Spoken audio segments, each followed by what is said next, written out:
Assalamualaikum warahmatullahi wabarakatuh. Perkenalkan kami dari kelompok 8 yang beranggotakan 1. Dian Maharani dengan NIM 2020350005, 2. Kartika Sylvia Indriani dengan NIM 2020350014, dan 3. Darul Hafidin dengan NIM 2020350021 yang akan mempresentasikan bab mengenai laporan. Pengertian laporan. Dalam melaksanakan berbagai tugas atau kegiatan, kita selalu diharapkan atau bahkan diwajibkan untuk membuat atau menulis laporan. Laporan sebagai penanda bahwa pelaksanaan suatu kegiatan telah selesai. Oleh karena itu, laporan merupakan pertanggungjawaban paling akhir dari pelaksanaan suatu kegiatan. Bentuk atau jenis laporan mengikuti kegiatan apa yang dilakukan, misalnya penelitian, seminar, rapat, dan lain sebagainya. Adapun laporan dibuat, disusun, atau ditulis bertolak dari beberapa dasar, yaitu 1. Pemberian laporan. Pemberian laporan dapat berupa perseorangan, kelompok atau tim, badan atau institusi yang ditugaskan untuk melaksanakan suatu kegiatan atau aktivitas tertentu. 2. Yaitu penerimaan laporan. Penerima laporan bisa berupa perseorangan, badan atau institusi. Penerima laporan yang berbeda-beda mengakibatkan laporan yang disusun oleh pemberi laporan juga berbeda-beda dalam hal gaya, isi, dan tujuan laporan tersebut. Ketiga, yaitu sifat laporan. Suatu laporan dapat dikategorikan baik jika mampu memenuhi fungsinya, yaitu mampu mempengaruhi pembacanya sebagaimana yang diharapkan, berupa perbaikan, perubahan, bantuan, perkembangan, penegasan sikap, dan pengambilan keputusan sesuai dengan tujuan laporan. Keempat, yaitu tujuan laporan. Tujuan laporan tergantung situasi yang ada antara pemberi laporan dan penerima laporan. Jika pemberi laporan ditugaskan oleh penerima laporan, maka tujuan laporan ditentukan oleh penerima laporan. Kedua, yaitu jenis-jenis laporan.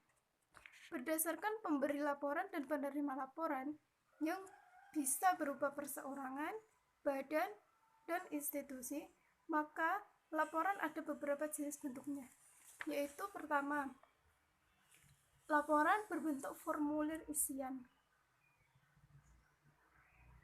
Pembuat laporan tidak perlu membuat format laporan sendiri, cukup dengan mengisi formulir laporan yang telah disiapkan, kemudian diserahkan kepada penerima laporan. Laporan berbentuk formulir isian ini pada umumnya belangko daftar isi yang telah disiapkan.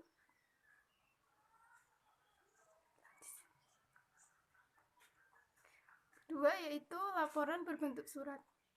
Laporan yang berbentuk surat tidak jauh berbeda dengan bentuk surat biasa. Sistem penulisan mengikuti aturan gaya penulis yang berlaku dalam surat. Terus ketiga, laporan berbentuk memorandum. Memorandum sendiri yaitu saran, nota, catatan, atau arahan. Laporan berbentuk memorandum hampir mirip dengan laporan berbentuk surat, tetapi isinya lebih singkat. Bentuk laporan ini pada umumnya digunakan berkaitan dengan laporan-laporan singkat dalam bagian-bagian suatu organisasi atau antara atasan dengan bawahan dalam suatu hubungan kerja. Assalamualaikum warahmatullahi wabarakatuh. Saya Kartika Sylvia Indriani, NIM 2020-35014. Saya akan melanjutkan penjelasan dari Mbak Dian Maharani tentang jenis-jenis laporan. Yang keempat, yaitu laporan perkembangan dan laporan keadaan. Laporan perkembangan merupakan laporan yang bertujuan untuk menyampaikan perkembangan, perubahan, atau tahapan mana yang telah dicapai dalam usaha untuk mencapai tujuan atau sasaran yang telah ditentukan. Laporan ini digunakan untuk mengidentifikasi laporan-laporan yang menyajikan kemajuan-kemajuan yang telah dicapai untuk mencapai suatu tujuan yang umum. Laporan keadaan merupakan laporan yang menggambarkan kondisi atau keadaan yang ada pada saat laporan yang bersangkutan dibuat atau disusun. Laporan keadaan digunakan untuk laporan-laporan yang menyangkut suatu proyek yang akan segera diselesaikan. Yang kelima, laporan berkala. Laporan berkala disebut juga laporan periodik yang disusun dalam jangka waktu tertentu. Yang keenam, laporan laboratoris dengan tujuan untuk menyampaikan hasil percobaan atau kegiatan yang dilakukan dalam laboratorium. Hal-hal pokok dalam laporan laboratoris menunjukkan unsur-unsur yang sangat penting dalam kerangka laboratoris. Yang pertama, halaman judul. Yang kedua, objek atau tujuan. Yang ketiga, teori. Yang keempat, metode. Yang kelima, hasil yang dicapai dalam percobaan. Yang keenam, diskusi atas hasil yang telah dicapai. Yang ketujuh, simpulan. Yang kedelapan, appendix. Yang kesembilan, data asli. Berikutnya, laporan formal.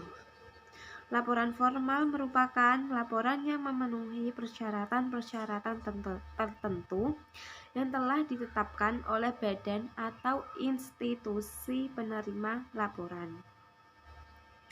Adapun ciri-ciri laporan formal, yang pertama harus ada halaman judul, yang kedua ada surat penyerahan, yang ketiga ada daftar, yang keempat ada ikhtisar, yang kelima ada pendahuluan, yang keenam apabila ada simpulan dan saran diberi judul tersendiri.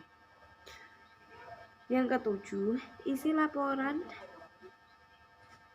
laporan yang terdiri atas judul-judul dengan tingkat yang berbeda-beda. Yang kedelapan, nada yang digunakan ialah nada resmi dan gayanya bersifat impersonal.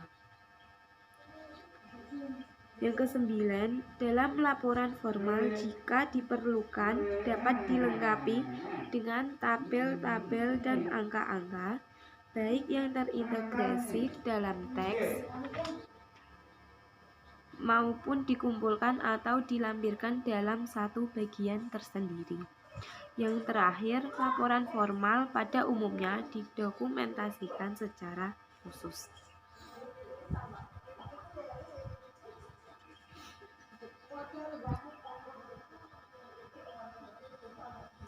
Pengelompokan jenis laporan.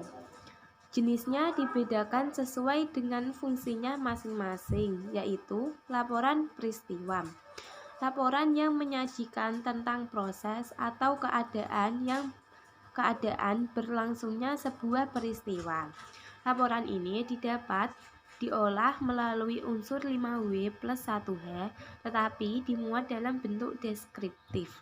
Misalnya surat kabar, majalah, dan sebagainya. Yang kedua, laporan diskusi. Disebut juga notulen, merupakan laporan yang menyajikan mengenai jalannya diskusi. Yang ketiga, laporan kegiatan. Laporan mengenai kegiatan yang telah berlangsung, contohnya kegiatan OSIS, laporan kegiatan PKL, laporan kegiatan pramuka, dan lain sebagainya. Yang keempat, laporan perjalanan. Laporan yang disusun secara naratif dan kronologis yang berisikan pengalaman dari penulis. Yang kelima, laporan penelitian. Laporan yang berisi mengenai hasil penelitian yang telah dilakukan. Terima kasih penjelasan dari saya. Apabila ada salah kata, mohon maaf yang sebesar-besarnya. Wassalamualaikum warahmatullahi wabarakatuh. Oke, saya Darul Hafidin akan melanjutkan dari pemaparan materi dari Mbak Kartika Silvia Indriani. Yang selanjutnya adalah struktur laporan formal. Dalam penulisan laporan ada dua macam, yaitu laporan formal dan laporan yang berhubungan dengan organisasi atau sistematika. Adapun laporan formal harus ditulis dalam bentuk dan struktur yang baik, sedangkan laporan yang berhubungan dengan organisasi atau sistematika dilihat dari segi bentuk yang berkaitan dengan cara pengetikan dan penyusunan. Adapun struktur laporan formal, yang pertama halaman judul, yang kedua surat penyerahan, yang ketiga daftar isi, dan yang keempat ikhtisar atau abstrak, yang kelima pendahuluan, yang keenam isi laporan, dan yang ketujuh simpulan, kedelapan saran atau rekomendasi, kesembilan appendix, yang kesepuluh atau terakhir bibliografi. Adapun laporan yang berhubungan dengan organisasi atau sistematika, yang pertama memuat halaman judul, yang kedua surat penyerahan, yang ketiga daftar isi, yang keempat ikhtisar atau abstrak, yang kelima simpulan, yang keenam saran atau rekomendasi, yang ketujuh pendahuluan, yang kedelapan isi laporan, dan yang kesembilan appendix, dan yang terakhir 10 bibliografi. Next, selanjutnya laporan buku. Laporan buku banyak dilaksanakan di kalangan pendidikan, terutama di perguruan tinggi. Mengenai laporan buku, tidak harus mengikuti persyaratan laporan formal. Oleh karena itu, bentuk laporan buku terdiri atas yang pertama, judul, kemudian pendahuluan yang mencakup surat penyerahan dan pendahuluan, selanjutnya isi laporan, dan yang terakhir simpulan dan saran. Dalam laporan buku, pendahuluan mengemukakan tugas yang diberikan, khususnya dalam bidang apa dan untuk tingkat pendidikan yang mana. Terima kasih. Sekian presentasi dari kelompok kami. Apabila ada kesalahan dalam tutur kata maupun tulisan, kami mohon maaf sebesar-besarnya. Wassalamualaikum warahmatullahi wabarakatuh.